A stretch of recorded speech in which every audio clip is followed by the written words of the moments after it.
we'll go with Walter first. Hey, Walter. Hey, good morning, good afternoon, good evening, everyone. Hey, morning. Um, so Walter Haydock is the founder and CEO at StackAware, and StackAware helps organizations manage their cybersecurity, compliance, and privacy risk from AI systems, while harnessing the benefits of AI as well. He is a data governance expert and a celebrated thought leader in AI risk and compliance.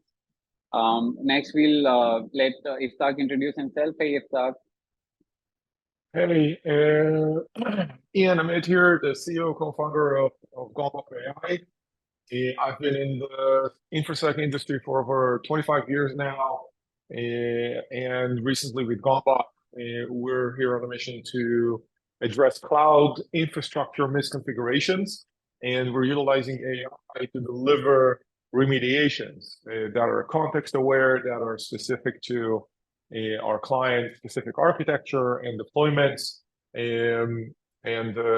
yeah, lots of AI and kind of deliberations around how to properly use it in the right context in a way that that makes sense for everyone. Right, awesome. And then lastly, Kush, who he's the co-founder and head of customer success at Scrat Automation. Hey, Kush. Hello, everyone. Again, good morning, good evening from where you are. So I head the customer success at Scrat Automation, where we help companies achieve compliance for privacy, security, and other IT-enabled services.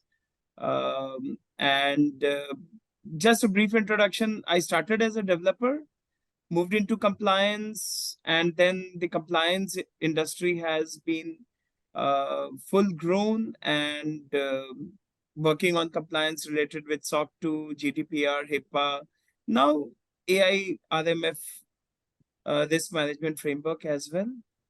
So Right. that is a quick introduction. Yeah. Yes, yeah, Kush, we'll talk more about that. And it's we are well aware it's your life mission to make compliance less painful for organizations, and with AI even more so. So we'll talk about that. Before we move on, just one small ground rule for the audience. I know this is a very engaging and interesting topic. There will be lots of comments and questions from the participants. Please drop your questions in the chat segment, and we'll try and address all of them either during the conversation or towards the end of the session. All right, so with the introductions out of the way, we will start off with just the evolution of the AI landscape, right? So AI or artificial intelligence has been around for years. We have had RPA, we have had chatbots, but in the last couple of years, the pace of growth and investment and AI has accelerated. It has led to an explosion of practical use cases that are being incorporated in a very short period of time.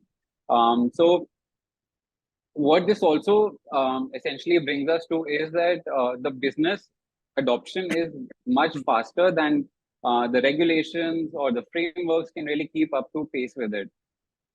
And that really brings some unique difficulties for businesses who need to really assess the risk in their own supply chain. It could be hugely challenging to understand which of your third parties are using AI, are they using it or not, or what they are using it for. Is it just for generating policies or legal drafts and so on, or are they using the AI to build actual software or write code? Do they have the right talent and the processes to maintain strong AI controls and effectiveness? So in this evolving AI landscape, my question first would be to you, Walter. Can you throw some light on the current AI regulations landscape? Yeah, sure. So at this point, most of the AI specific regulation globally is still in the draft stages. We've seen the European Union Artificial Intelligence Act has gone through numerous revisions. They're probably the furthest ahead in terms of actually getting something enacted and enforced, although that wouldn't go into effect until 2026, if I understand correctly. And then additionally, in the United States, we have There's lots of regulation. None of it that I've seen is specifically focused on artificial intelligence technologies at the federal level. There are some at the state and local jurisdiction levels that direct how organizations can use algorithmic tools and hiring and things like that.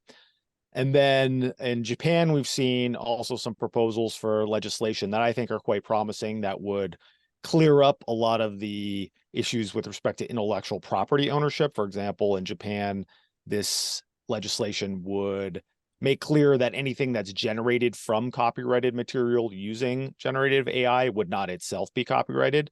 And I think that sort of clarity would be very helpful because people are talking a lot about intellectual property ownership and infringement and things like that, but the legal regime, at least in the United States, isn't clear yet.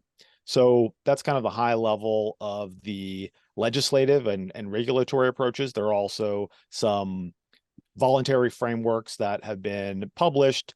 The National Institute of Standards and Technologies in the United States have published the AI Risk Management Framework, which is a very high-level approach to governing AI use. The Open Web Application Security Project has put out a set of top 10 large language model risks, and we've seen a variety of organizations kind of put out their own specific guidance. We've seen some voluntary commitments from the top 7 AI companies in terms of safety, trust, and security. Those were put together with the help of the current Biden administration. But the landscape is evolving very quickly and there's a lot going on, so would be happy to drill into any of those particular topics. Understood. Got it. Yeah, so Walter, did you read that news which came on July 12th this year, where the Japanese police have admitted that they allowed artificial intelligence to influence their decision not to provide protective custody to a child who later died in her mother's care.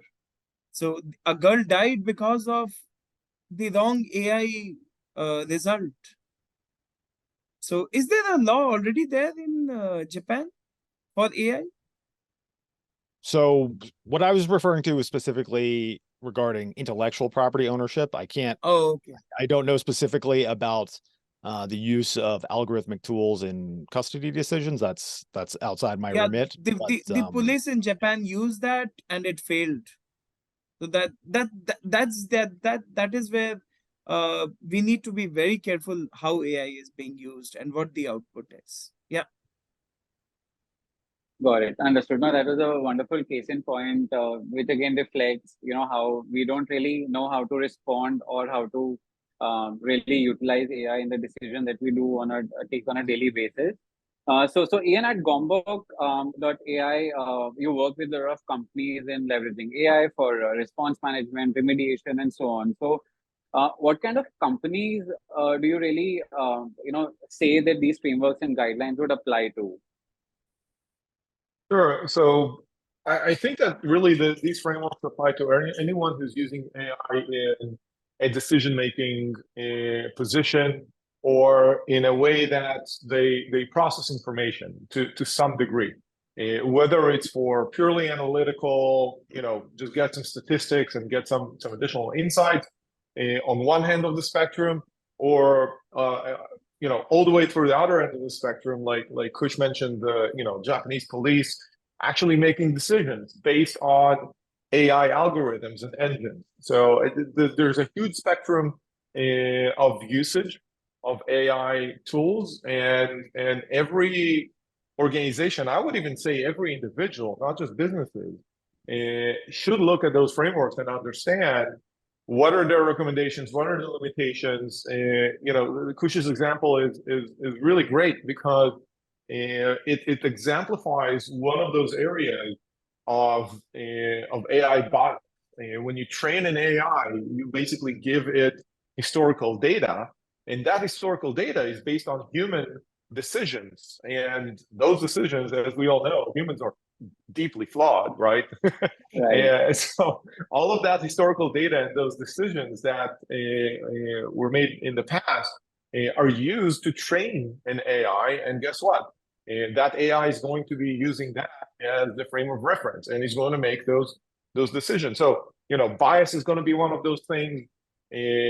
Other errors that are, again, attributed to humans, human limitations in terms of understanding, framing, scoping. Those are all going to be part of using an AI and understanding its limitations and understanding what's the correct use for it and how to build guardrails or at least some controls and verifications and checks and balances around that use, especially in the business context, especially as you feed it data and then expect to use the outputs of the AI.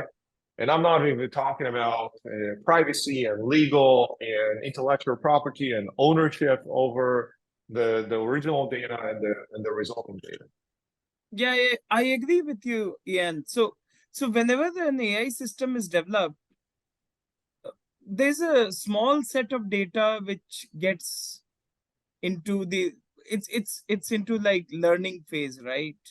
And then all of a sudden there's a large community which starts using it. So there we have to be very careful because there would be new risks coming. I agree. Right, absolutely. Correct. And you mentioned about data, right? So there is, I think there has to be some guardrail around curating data that is given to the model to make that decision. And then also being cautious of the fact that the data that you are sharing is sensitive business information and so on. And then, depending on those, I think different security tiers would apply to different companies as well. Awesome, cool. So with that context, Kush, why is it important for all of these companies to ensure some guardrails are there in their systems and processes? You gave an example, but could you just double click more on it? I was shocked to see that 12th July news, and it's public. Like it has gone to every news channel, and so why do we need guardrails? I believe new AI tools are going public very quickly. And you know why? With little or no safeguards, and some of them are years away from being properly trained. So the AI systems have to be trained. So you have to feed the data, the real data, not just a small set of data. So there are no safeguards, and some of them are years away from being trained. As long as AI goes unregulated, companies will scramble to release unfinished or badly tested models, posing major problems for education, legal, and other industries. So AI currently, I won't say it has got a very good reputation. So though it may be largely due to misconceptions based on whatever the people are telling, or maybe through sci-fi movies which they have seen. But AI, a lot of people say AI is going to cause humans to go extinct. They are going to cause a lot of problems. So gaining the trust of the public is vital to the acceptance and adaptation of AI. So I would suggest we as a human beings, we are evolving, we are progressing. So AI is the next step. The only thing is we have to play with the rules, and we have to make sure that we have proper guardrails, which is evaluating the risks and how these risks in my AI framework, on my AI algorithm is being mitigated. So that can be from even how I feed the data to my systems, to Correct. even how the outputs are coming. So it is very important to make sure that the guardrails are there whenever we are releasing any AI product or system for general usage of the public. Otherwise, we are going to lose, as an industry, we are going to lose the confidence in the industry. Right. Got it. Thanks a lot for painting color to that conversation, Kush. So, Walter, a quick question for you. One of the most common types of risks that we discussed about stem from input data. right? And there is inputting of unsanitized data that could have regulatory privacy, copywriting, copyright implications that you spoke about. How and why does this really happen? And what would your thoughts be on that? So at a high level, organizations already provide tons of sensitive data to other companies. Anyone who uses Amazon Web Services or Microsoft Azure, they're putting all their or some of their corporate data in the trust of another organization. The issue that comes into focus with artificial intelligence most clearly or most specifically to AI use cases is what I call unintentional training. So if you are storing data with a third party, you're going to rely on that third party to protect its confidentiality, integrity, and availability, whether it's an AI system or not. So, you're going to need to make sure that the shared security model is clearly established and that you understand what your responsibilities are, what the provider's responsibilities are. Something that is unique to artificial intelligence use cases is the fact that these models hosted by third parties might train on the data that you provide to them. So that might Correct. be desired. That might be something you want to do if you're training on weather data or something like that. You might want OpenAI to learn the weather of a certain area better than it would on its own. That might be fine as far as your business and security requirements go. Now, if you're handling protected health information under HIPAA, then that's something you probably don't want a model that is available to everyone else in anyone who has an OpenAI account can access, because even though there are safety layers in place with OpenAI's tools, it might be possible that the model could regurgitate some of this information to an unauthorized third party. Now, if you are conducting medical research and you're trying to improve diagnostic tools and you have a business associate agreement in place with the entity that's hosting the model, and you've done an evaluation of the security controls in place, and you're confident that no protected health information will be released to anyone who's not authorized to see it, then it might very well be appropriate to provide that information to the model if you have those safeguards in place. The key thing is doing a risk assessment beforehand, understanding what the use case is, and applying your controls based on that assessment.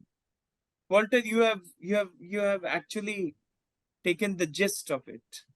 So doing the risk assessment is actually very important. Why? Because if I want my AI algorithm to learn more, I would try to ingest more of a real data, right?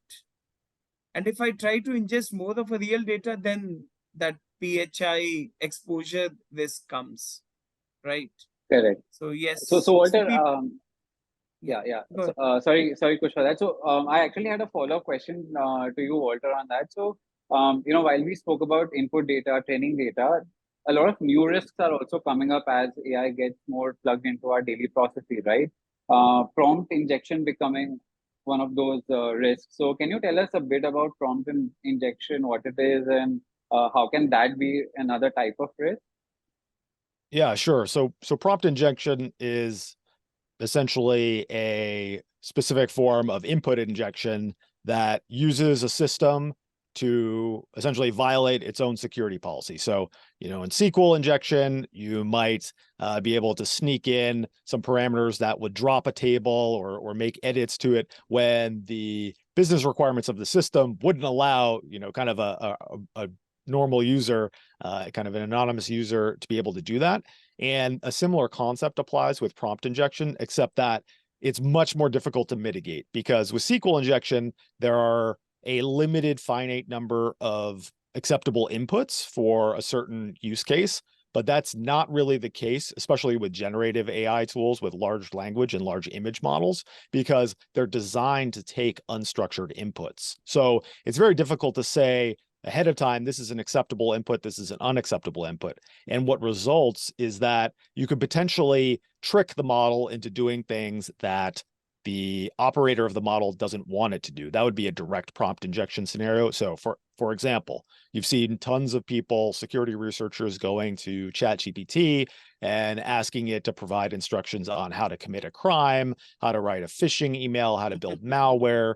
And, anytime that someone does this, OpenAI will respond and, apply another safety layer. And then their security researchers will evolve and they'll do something like payload splitting, where, if you add the same instructions, but you put it in 2 different prompts and then tell the LLM to combine the prompts and execute that action, you'll be able to get the desired result. So that's direct prompt injection, where the immediate cause of the malicious act would be the operator of the model. And then there's an additional category that I would describe as indirect prompt injection, where the operator of the model is a good faith actor, but stumbles upon content that is maliciously designed. So, for example, if a web page has some instructions embedded in it that tells the LLM to not say anything, but to execute a workflow that would, potentially reveal sensitive information, that would be an indirect prompt injection vulnerability. We've seen security researchers put up things called AI canaries, which essentially tell any model that's scraping a web page to do certain things. And in those cases, that would be benign, like, revealing its IP address or something like that. But we've seen more advanced cases where when people hook up plugins to ChatGPT, it's possible to, or it was possible to use a malicious web page to exfiltrate data from someone's email, assuming that you had provided that prior authorization, that connection between those systems. So especially with autonomous AI systems, we need to be very careful about indirect prompt injection. And in general, prompt injection is going to be a kind of a difficult problem to solve. And I don't see a clear way to fix it completely. We're just going to need to continue to apply mitigating controls to manage that risk as much as possible. Got it. No, that's wonderful. I think you gave lots of actual examples of where prompt injection could actually come up as a risk and what sort of controls are needed to be put in place. So we spoke about the technical risks and what sort of processes and controls need to be put in place. There are also a lot of business risks that come along with use of AI, and Zoom that we were talking about, the legal risk that they came across recently. That was an example of it.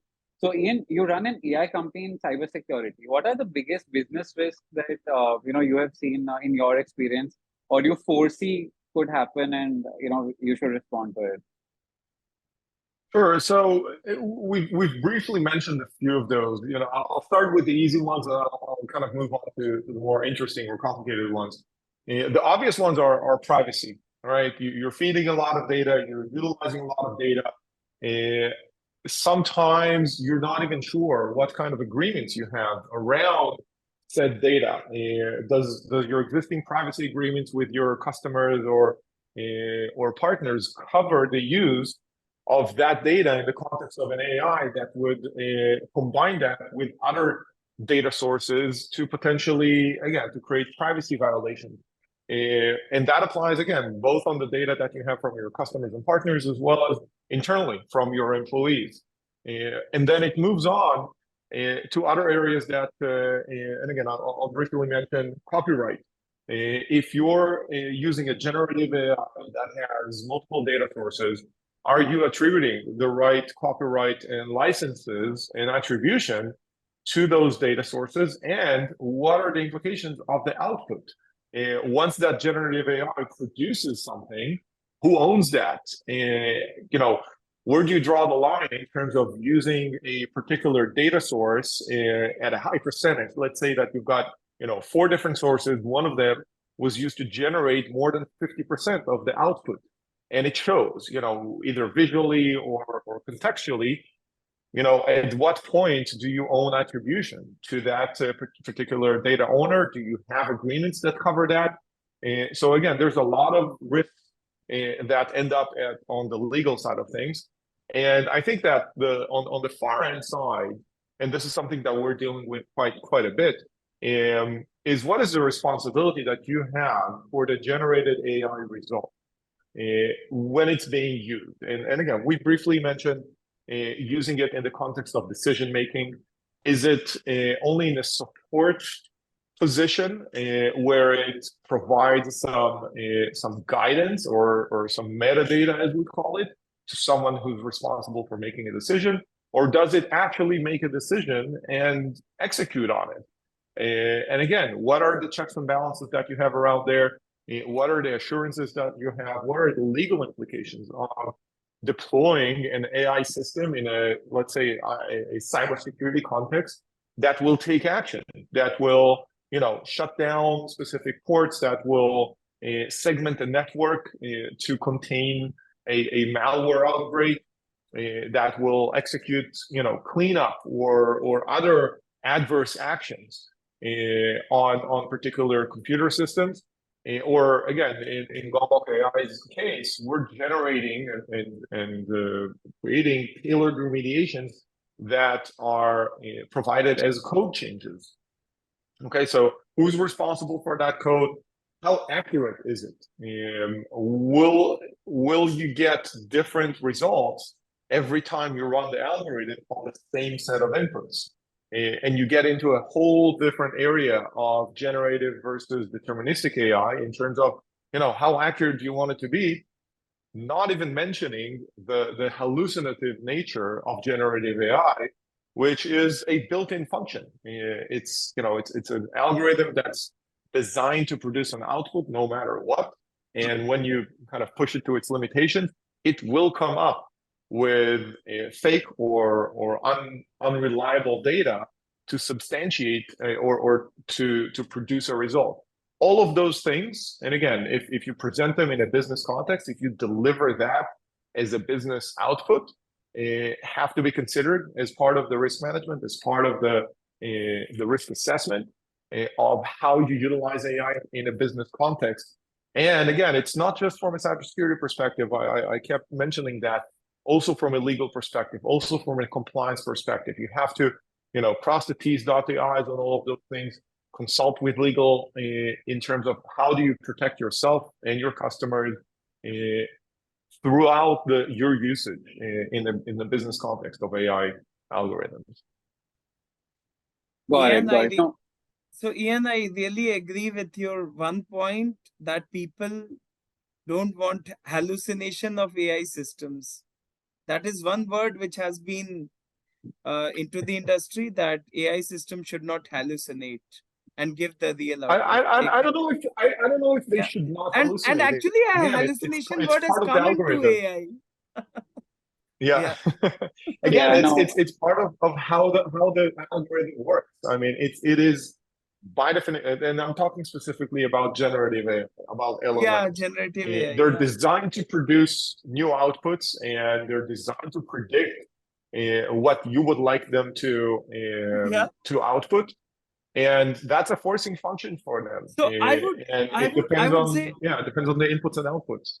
I have seen hallucinating results from various organizations which have not matured into getting their AI output. So I've seen them, and that hallucination word which has come into this AI field is actually very real.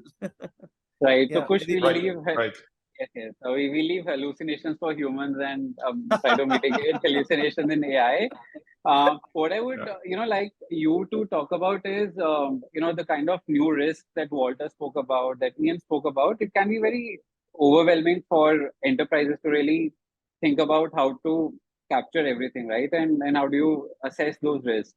And then we'll pick up NIST AI RMF that you also alluded to earlier. So in 120 seconds, if you could just talk about and give an overview. Yeah. Got it. So I would say when we talk about risk for AI, the first thing which companies should do is make sure that the context is defined, and then there can be various risks like input of unsanitized personally identifiable information or protected health information which is related to their health data. So a lot of employees input privacy data that is subject to regulatory or contractual obligations. This privacy data is then used by the generative AI tool for learning purposes, and output it to other users, which can again be a risk, right? How can the other people's PII or PHI is being used? Then the other risk is inaccurate information usage. So output generated by AI is delivered in a manner that is highly efficient and highly convincing. Hence, taking them at a face value puts the organization and its employees at a risk of not only consuming inaccurate information, but also perpetuating it. This can result into loss of customer trust and reputational damage. That is, you just depend on that data. And then there's also a very big risk, which I have seen right now, is copyrighted information use. So a lot of AI algorithms are being fed the data so that they learn, and a lot of copyrighted information goes. And then the output also comes, which is from the copyright material. So that Right. is another risk. Then input of sensitive and business information is the other risk. Then the one of the most important risks for our developer community is vulnerable code usage. So a lot of developers, they go onto AI tools, let's say ChatGPT, and they try to search for the particular code. And then when you get the code from that AI tool, that code might be vulnerable, right? So that is also a risk. Then the AI can also lead into advanced social engineering attack. So adversary use of high quality AI, generative AI outputs to create advanced phishing campaigns. So a lot of advanced phishing campaigns can be generated using AI, and that can lead to a lot of damage to various organizations. Right. Then there are other risks related to biased output. So what you feed to AI and what AI systems learn, they try to output the same, right? So there might be a situation that the output of the AI tool is biased towards a particular community or particular section of the society. And then there's also risk related to something like LLM dependency. So there Right. are a lot of risks which are Got related. it. Again, Got it. again, for every AI system, I would say, to do risk, what the risks are, it is important to first define the context. What is the context of that AI tool? Correct. Yeah. Got it. Yeah. So Walter, I would like to, just get your views also on the NIST AI RMF. So it talks about incorporating trustworthiness in the design, development, and deployment phase. And it also, what are your views on the four core functions that are defined in the AI RMF around, govern, manage, map, and measure? What are these functions, and how do they really help in implementing the framework? Yeah, so like many NIST frameworks, the AI risk management framework is high level, it's comprehensive, but it requires a lot of details to implement. So it talks a lot, for example, about risk appetite or risk tolerance, but doesn't really give you a roadmap for determining what those things are for a given organization. And we've discussed kind of some of the negative potential events that can occur when using AI tools, whether it's, I say one man's hallucination is another man's creativity, to get to Ian's point. The whole point of generative AI is to produce things that haven't existed before. But sometimes if that information is used for decision making, then it can lead to undesirable outcomes. You need to weigh that against some things like the benefits of deploying AI for a given scenario. What are the financial costs of deploying the tool or deploying another tool or using a human to do a certain job? So developing your risk tolerance and appetite, which are two separate concepts, but developing both of those ahead of time before you even start the process is critical. And I think the AI RMF makes that clear, but it doesn't tell you how to do that. So organizations Right. will need to do a lot of work in establishing that. Happy to talk about other functions of the AI RMF, but that's really critical, and that's something that requires a lot of elaboration upfront. Right. Kush mentioned about setting the context when you are deploying AI for a certain output or automation or efficiency gain. So maybe you could just talk about how do you set that context, in the use case wherever it's being applied.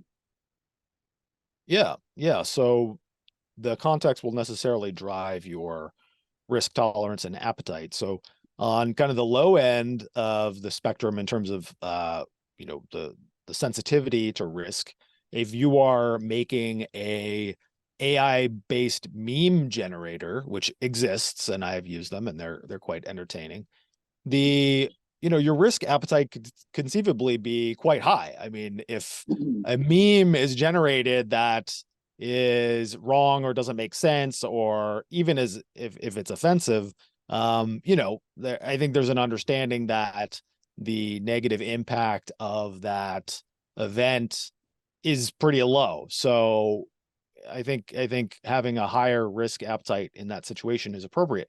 Now, in kind of the middling space there, if you are deciding to put out social media posts from a generative AI driven account, your risk tolerance might drop a little bit there because it's going to be attributed to a person or an organization, and the reach will be greater. There's reputational damage to take into account. And then as you move toward the top end, if you look at autonomous vehicles, then your risk appetite is going to be lower. It can't be zero. And I hear people, one thing that NIST talks about that I completely disagree with is talking about safety first. That doesn't actually make any sense. And, I run a cybersecurity company, but if you say cybersecurity first, you're not actually practicing what you preach, because there's always risk in operating information systems. There's risk in doing anything. There's risk in waking up in the morning. You're never going to get around that. But in autonomous vehicles, you need to weigh the risk of a crash, against the risk of, not getting to your destination, or of being in a crash from a human operated vehicle. So it all depends on the context, and that will drive your risk appetite and tolerance. Key thing to remember is that you're never going to move risk to zero. And if you try to do that, you're going to find yourself in in an infinite loop from which you cannot escape. Right, got it. No, that's very well said, Walter. So Ian, in the start, you spoke about the AI, regulatory landscape. NIST AI RMF is just a small step in that direction, but clearly there are loopholes. It's not very clear. It's not very crisp. It doesn't give you actual information or directions or guidelines to really define what needs to be done. So in that context, again, the onus comes to on the company to be a responsible AI company, right? So will frameworks Right. such as the NIST AI RMF actually help in improving customer trust, or what are your comments on that?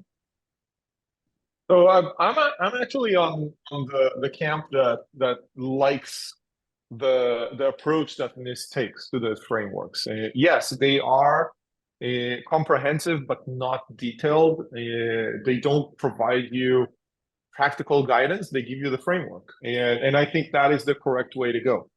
As a business owner, as someone who was a CISO in their past, I didn't love frameworks that prescribe what I need to do, because they never fit a particular business situation. So I'm actually very much in favor of frameworks like this, that you can say as a business, look, I align with that framework. I do the work of understanding what the framework talks about, of following the framework in terms of the process, in terms of the concept, in terms of the how I create the practice inside my business that follows that guidance. And I do think that it provides better effect overall than any kind of regulatory requirement or any kind of certification, so to speak. Yes, it does require more work. It does require a little bit more creativity from the business to take that framework and say, all right, ask the hard question. How does that apply to my particular business case? how does that apply to the way that I'm, to the type of customers and the type of services that I provide, and then provide a more detailed explanation and practice around how I utilize that framework in my context. And at that point, I do think that once you externalize that, when you communicate that back to customers, partners, regulators, even, you're in a much better position to gain the trust, to provide that assurance that, yes, we did a lot of work, and yes, we got guidance from a group of people who are dedicated to provide this kind of think tank around the concept that we should be taking. So I do think that that's the right approach. Again, it's not easy, and it does require work, but that's at least my approach to how that applies in terms of gaining trust and providing assurances to your customers and the general market. Right. Got it. So I have a follow-up question on that, right? So it's a trade-off, right? I can be a responsible AI company, but at the same time, I also need to innovate really fast so that I, stay ahead of competition and have my market share and so on and so forth.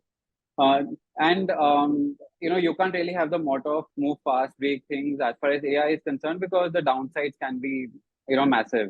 So from a cybersecurity perspective, how do you view this framework and the suggestion, how they would translate into practical way of managing some of these risks? And how can a responsible AI company also innovate confidently without, having the fear or anxiety around, hey, are there unknowns that I'm working into?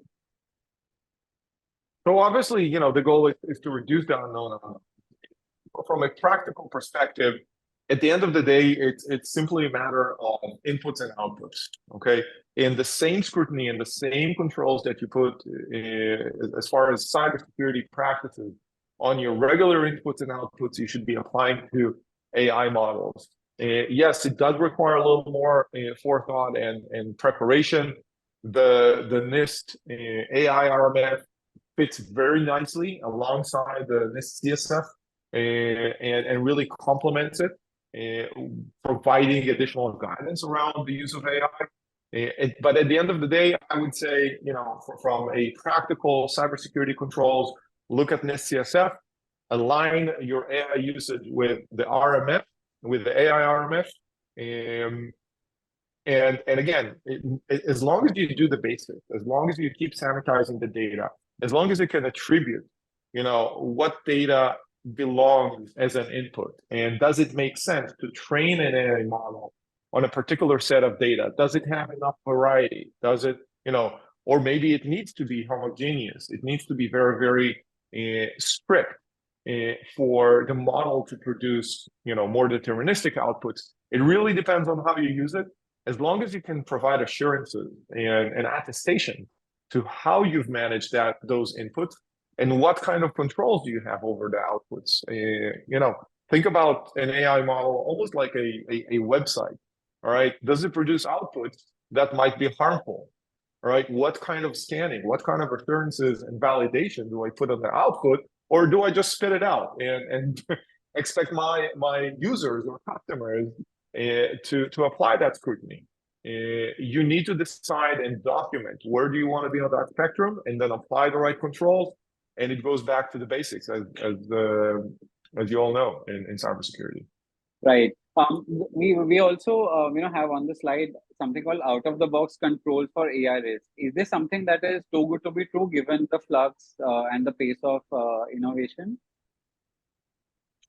I do think that, if you have out of the box control for AI risk, it's probably something very basic. You do need to contextualize it with the way that you're using AI. Again, AI usage is so wide, and there's so many models to choose from, and how to apply them, on what kind of data, and what kind of outputs do you generate, and what kind of filtering or processing do you put on that output, and in what context you use it. If you look at the out of the box controls, they probably relate to something very specific for inputs and outputs, and it's key to really put them in context and apply additional controls as needed or additional validation. But it's Understood. again, it's a great step to save you from, you know, coming up with the basics again, from kind of reinventing the wheel. Correct. But you do, you know, there's no silver bullet. That's the bottom line. Right, got it. So Walter, there's no silver bullet, as Ian established. If you had to prescribe, the most critical guardrails that every AI company must look at implementing, what would those be? Yeah, so starting at a high level, I think every company, not just AI companies, need to have a policy for how they're going to approach the use of specifically generative AI technology because of the unstructured input, but also, more broadly, non-generative AI tools. Because if your policy is don't use it, then you're just going to create lots of shadow IT, and you're going to face many of the same problems. You might mitigate some of them, but you're going to create new ones in terms of asset identification and tracking and tracing your data flows. So have a policy in place. My company StackAware has a free template that you can download. And once you've established that baseline, then you need to train your employees on what that means, what the specific policies and procedures are going to be with respect to use of those tools. What is the process for requesting a new tool? What is your privacy, cybersecurity, and legal review process going to look like? So once you've gotten those in place, then you're going to look at some of the technical controls. Like Ian said, there's no silver bullet in terms of measures that you should apply ahead of time. With that said, there are certainly some things that you should look at closely. If you're having public access or unauthenticated access to an LLM, or even, lightly authenticated access where you're not doing KYC, you don't know exactly who the user is, you're going to want to look hard at prompt injection and understand what the potential negative consequences would be if a user was able to extract information from an LLM or instruct an LLM to do something to your infrastructure. So on the back end, you'll want to make sure that the LLM's not hooked up to unnecessary data sources. I know developers can be an enterprising bunch, and when they're setting up a new system, they might just return all the database fields from an API call. You probably don't want to do that. And then, you want to understand, is the LLM doing any sort of function calling? Make sure that you've got logic checks on the back end to make sure it doesn't shut down your production server when it's in use. And then also you're going to want to make sure that your customers understand what their responsibilities are in terms of securely using AI technologies as part of the supply chain. So those are just some examples right there. Happy to go more in depth on any of those. Right, got it. I'll also, get Ian's views on this. So, Ian, what are some of the policies, controls that you would advise, companies to begin with, and which risks could they solve for? I would actually start. I would actually look at the non-technical ones. I think Walter covers a lot of the frameworks and the controls. I would encourage looking at intellectual property, at copyright, at legal, at additional protections that should be established on the license agreement and the terms and terms of services that are being provided. I think these are most often overlooked or abused. And we've had a kind of a really brief discussion around the changes in the Zoom terms and conditions. Did they overshoot it? What they actually meant? A lot of those things are going to generate either friction or can be used to reduce the friction if the proper forethought is applied into them, and can really provide you with a kind of a risk mitigation strategy to defer and control some of that risk before you even get to the technical one. So again, I don't want to kind of repeat the more cybersecurity technical controls, and that's why I'm going on the softer side of legal, copyright, privacy. They're super important because they're very, very easily abused, and you don't want to deal with or get yourself into a long and very costly legal battle if you just could have solved that with a very, very small investment and an additional thought about the context of the use of AI in your business. Yeah, And so just to summarize, in terms of documentation requirement, I would suggest every organization should have a context, first of all, defined for AI, and then the context should include the intended purpose, its beneficial usage, and other things like what are the prospective settings in which the system should be deployed. So once the context is set up, we should try to develop a risk management procedure. And based on that risk management procedure, come up with a risk register, and then also document and follow what are the applicable statutory and regulatory requirements which are there. So it might depend on what countries I operate, because, for example, for the European Union, there's a new AI law which has come up. So if my AI tool is going to be used in European Union, I should actually try to find out what are the applicable statutory and regulatory requirements. And then in terms of documentation, I should also try to document test sets, metrics, and details about the tools used during the testing, evaluation, validation, and verification practices. So this is what we try to implement for AI companies, these minimum set of documentation. When you develop documentation, you try to achieve compliance. And when you have to show compliance, the documentation is very much required, right? right. So Kush, you spoke about the solution that we have come up with around responsible AI, and that's a custom framework that's tailored for companies that work with or build AI tools. And one of the things that we try to focus on is, can it be made out of the box? And that is something that Ian also spoke about. So Ian, can you also maybe talk about our solution, the responsible AI framework that we have come up with, and provided it's out of the box, how can someone at least start thinking and responding to more responsible use of AI in their product?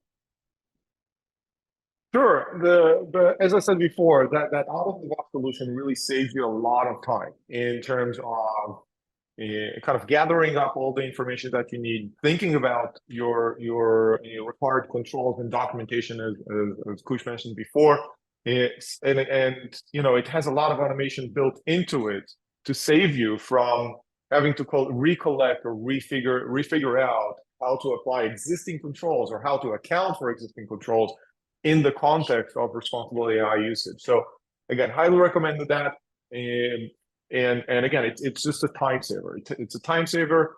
And when it comes to a repeatable process where you can collect that data and account for it, that's definitely something that's going to help you with establishing a baseline of how do I execute on that very broad risk management framework that we talked about initially, and really get it down to a practice that doesn't require you to add additional headcount just to account for it, but it's already factored into your automation solutions.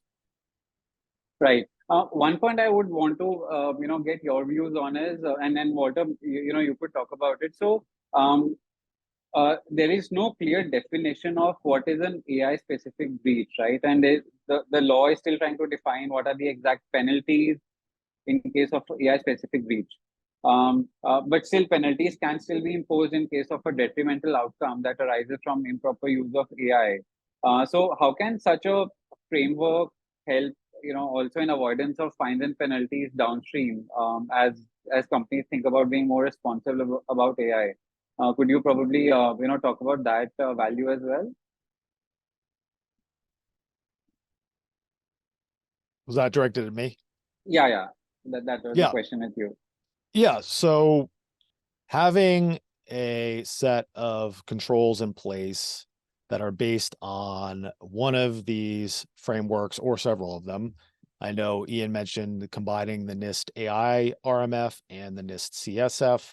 StackAware has combined that as well with the NIST privacy framework into a set of controls. That's a good first step. Right now, there's a lot of uncertainty, especially from a regulatory perspective. And, personally, I think that agencies like the Federal Trade Commission are doing regulation by enforcement, where they're kind of going after shiny objects like OpenAI, and they're trying to see essentially what sticks. I don't think that's a good way to do regulation, but no one asked me. And I just, it's not my world. I'm just living in it. So I think following a NIST framework is a good place to start, having a way to document your not so much compliance, but the way you're adhering to it, having specific steps that you put into place to manage these known risks, I think is the most important place to start. But with that said, like I mentioned previously, there's no way you're going to take risk to zero. That includes compliance and regulatory risk. And if you're going to be using generative AI tools, you're going to be assuming some of that risk. On the flip side, you're going to be assuming the risk of your business going bankrupt if you don't use AI tools. Got it. No, clear. So just to add to what Walter has said. So currently, all over the world, we just have the European Act, which has just come up, where there are penalties. Otherwise, even AIRMF, which is from NIST, is just for guidance. There's no penalty. But for the European Union, there's a penalty. And we have seen it before also. Even for privacy, it's the European Union who came first with GDPR, right? Correct. Then globally, everyone is adopting. Correct. No, currently, clearly, there is penalty, but from European Union. If you're operating out of European Union, otherwise it's just all guidelines, right, Walter? Yeah, it's a complex discussion, but potentially material for a future webinar. Right.